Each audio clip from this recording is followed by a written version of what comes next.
నమస్తే, నేను Vaishnavi. Welcome to master key TV. ఇది సామాన్యుడి స్వేచ్ఛకు సంకేతం. లోక్సభ ఎన్నికలకు ముహూర్తం దాదాపుగా ఖరారయ్యింది. మార్చి 2వ వారంలో షెడ్యూల్ రానుందని తెలిసింది.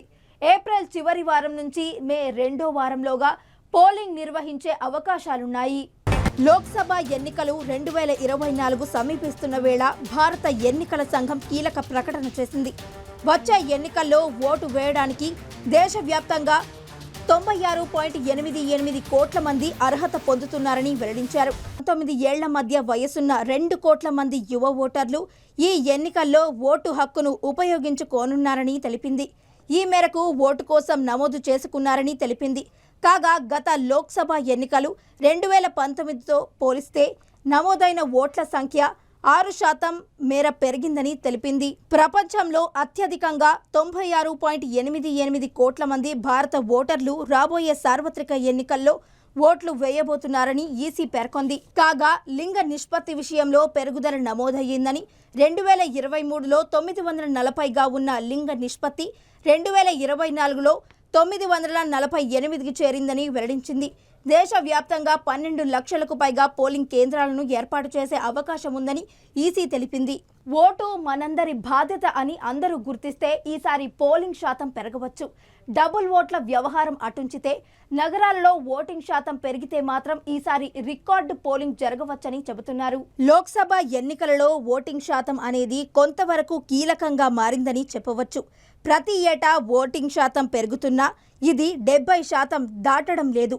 అంటే 35% మంది ఓటర్లు తమ హక్కును వినియోగించుకోవడం లేదు. 2014 ఎన్నికలలో ఓటింగ్ శాతం 66.40 కాగా 2019 ఎన్నికలలో ఇది 67.11%గా ఉంది.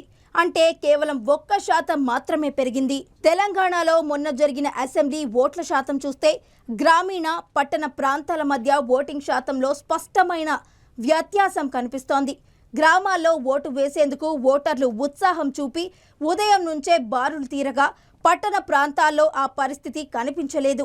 ఇక హైదరాబాద్ నగరంలో ఎప్పటిలాగే ఓటింగ్ చాలా స్వల్పంగా నమోదు కావడం గమనార్హం. గ్రామీణ ప్రాంతాలతో పోలిస్తే నగరంలో తక్కువ ఓటింగ్ శాతం నమోదు కావడానికి పలు కారణాలున్నాయని గమనించవచ్చు. పోలింగ్ స్లిప్పుల పంపిణీలో అలసత్వం కారణంగా అనేక మంది ఓటింగుకు దూరమయ్యారు.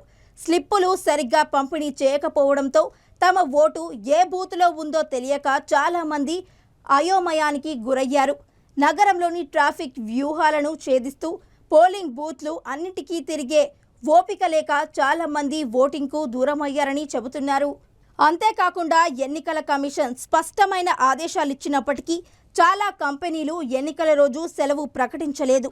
ఎన్నికల సంఘం పేర్కొన్న ఫిర్యాదుల నంబరుకు వేల సంఖ్యలో కాల్స్ రావడమే ఇందుకు నిదర్శనం.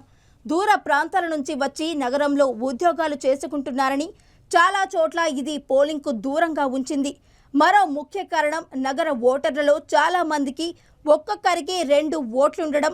నగరంలో నివసిస్తున్న వారికి తమ గ్రామంతో పాటు నగరంలో కూడా ఓటు ఉండటంతో ఎక్కువ మంది ఓటు వేసేందుకు గ్రామాలకు తరలి వెళ్లారు. ఇది నగరంలో ఓటింగ్ శాతంపై ప్రభావం చూపిందని విశ్లేషకులు అభిప్రాయపడుతున్నారు.